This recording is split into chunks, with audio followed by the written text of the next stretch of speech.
Malapit nang maapula ang sunog sa Navota Sanitary Landfill. Halos isang buwan mula nang ito ay sumiklab. Ayon sa mga otoridad, hindi naging madali ang operasyon pero sa tulong ng iba-ibang ahensya, napabilis ang solusyon. May ilang paglilinaw din sila tungkol sa sunog. Alamin sa Balitang A to Z ni Naomi Almojano.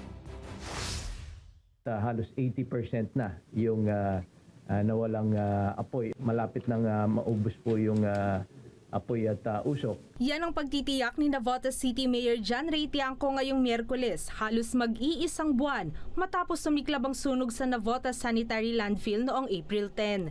Sa tulong ng iba't ibang ahensya ng pamahalaan at foreign intervention, malapit na umanong maapula ng tuluyan ang sunog sa landfill na nagdulot ng pangamba sa kaligtasan at kalusugan, hindi lang ng mga kalapit na mga residente, kundi pati ng mga karatig lugar. 79.6% na ang naaapulang bahagi ng landfill. Ayon kay Public Works Undersecretary Charles Calima, maaring 4 hanggang 5 araw na lang tuluyan ng maaapula ang sunog.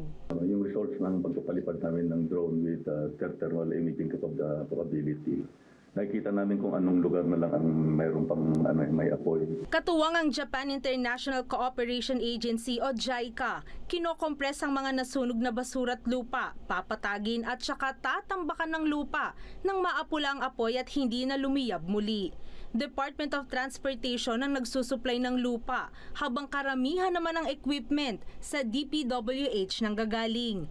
Pero ayon kay Mayor Tiangco, wala pang tiyak na timeline o buwan kailan tuluyang maaapula ang sunog. Mahirap mag-estimate dahil maraming factors, no? Yung wind direction at iba't ibang factors. Doon pa lang sa ilalim kasi hindi mo naman nakikita kasi yung apoy, usually sa ilalim po yan, subsurface.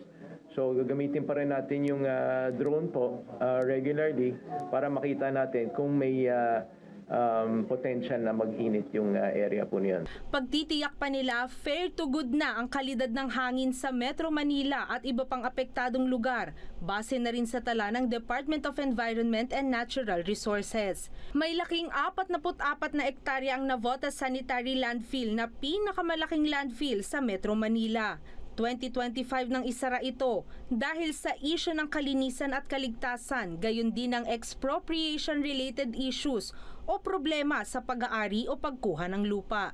Kaya pangako ngayon ng Metropolitan Manila Development Authority, mas striktong standard sa accreditation. Magko-coordinate kami closely with Secretary Mitch Una ng DNR para doon sa mga conditions. Mas hihigpitan siguro namin yung coordination, yung conditions for accreditation para ma-ensure na hindi mangyayari ito.